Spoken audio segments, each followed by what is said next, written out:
السلام عليكم ورحمة الله وبركاته. اليوم في مطبخ الملكة سوف أحضر لكم دجاجة في الفرن تجي كيما تاع برا، صدقوني مذاق ولا أروع. تبعوا الطريقة. أول خطوة نديروا الملح من الداخل ونزيدوا من برا، يعني راكم تشوفوا نحاولوا أننا نحكوها مليح مليح بالملح.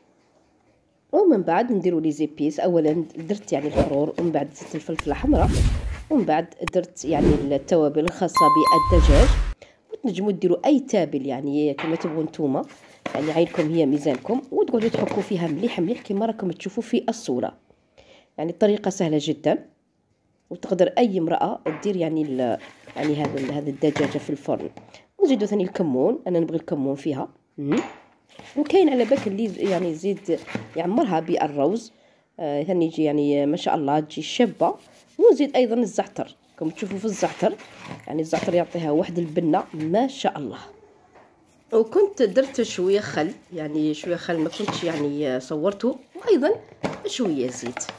وتقعدوا كما نقولوا حنايا تدخلوا في كل المكونات. كما راكم تشوفوا انا راني نصور بليد وايضا نخدم بليد.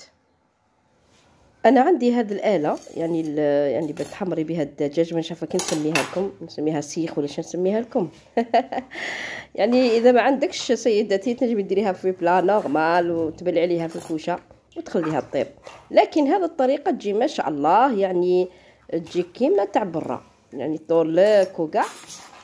كما راك تشوفين ندخل هذه الاله يعني من هذه الجهه، نحاولوا اننا يعني نغلق عليها مليح مليح. ندوروا هذاك المسمار، ونزيدوا ثاني منه ثاني ندوروا المسمار ايضا، ونثبتوها مليح مليح باش ما يعني ما تطيحناش من تقعد الدور. ومن بعد نربطوها بالخيط من هذه الجهه، نحاولوا اننا نربطوها مليح مليح. انا عندي سيدتي فرن يعني الماركه تاعو رايلون. ندير اولا البلا من التحت، وراي عندنا هذا الحديده يعني نثبتوها مليح مليح في الفرن. ونديروا الدجاجه نتاعنا عادي جدا باش تطيب.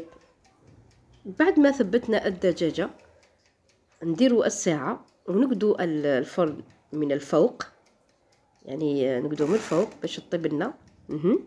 ومن بعد نديروا هذا الضرباب باش كما نقولوا حنا الدجاجه تولي الدور. شوفي كراهي الدور سيداتي، وتخليها تطيب يعني على حسب يعني الوقت، هو على حسب الدجاجه اذا كانت صغيره ولا كبيره.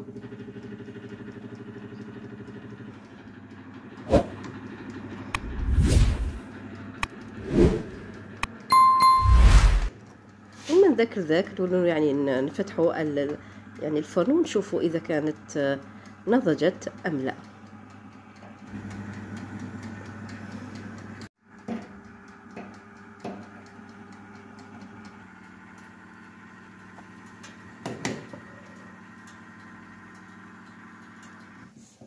وهذه هي الدجاجه نتاعنا راهي طابت. ماذا بيك تخليها طيبه مليح مليح سيداتي.